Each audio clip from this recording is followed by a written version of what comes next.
Hi again, I'm Carson from Guys with Games, and today we're going to play a young learner activity that you can use in an EFL or ESL classroom. I use it to practice spelling, but it could be used to practice any number of English tasks. It involves almost no preparation. If you're doing spelling like I'm going to do, I guess you would need to prepare a list of vocabulary that the students have been learning, especially if they're coming up to a spelling test or if there's a spelling portion on whatever test they're going to take soon.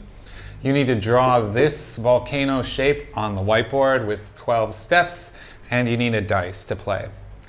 In this game, it's a little bit unusual. The person who goes first has a more difficult time to win. So I think we are going to use our English activity to determine who can go second. Second would be better. You're going to divide the class into two teams, so the blue team over here and the red team on this side, and I'll have one student on each team stand up. To review spelling the way that I do in this game, I'll give these two students a single word to spell, one letter at a time, until it's finished.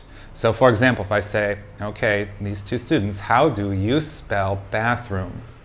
B-A-T-H-R-O-O-M, finished.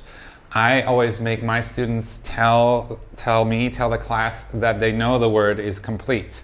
If they think there's an extra word, maybe a silent E at the end of the word, and they said that extra letter, then they're wrong, just like they would on a test. So they need to say, oh, it's finished.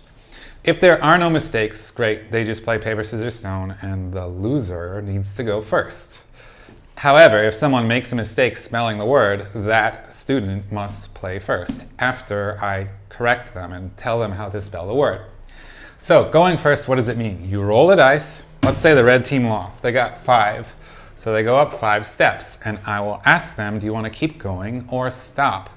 The goal of the game is to finish higher up or closer to the mouth of the volcano than the other team without falling in.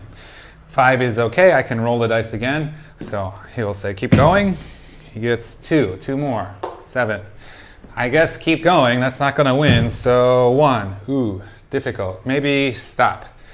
Okay, blue team, your turn. You roll the dice, 5. Keep going. And 2 is 7. Okay, I need to keep going to win. So one more time, and it's a 1. Keep going. I'll ask them, do you want to stop and 1 star each, or do you want to keep going?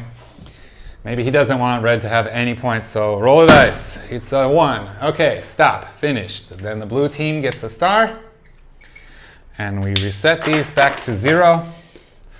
Start with 2 new students, and those 2 students will spell a new word. And that's it. You keep playing until everyone has at least 1 turn, and you count how many stars each team has. The winner gets the team star at the end. And that's it. Thanks again for watching. We'll see you next week. Bye-bye.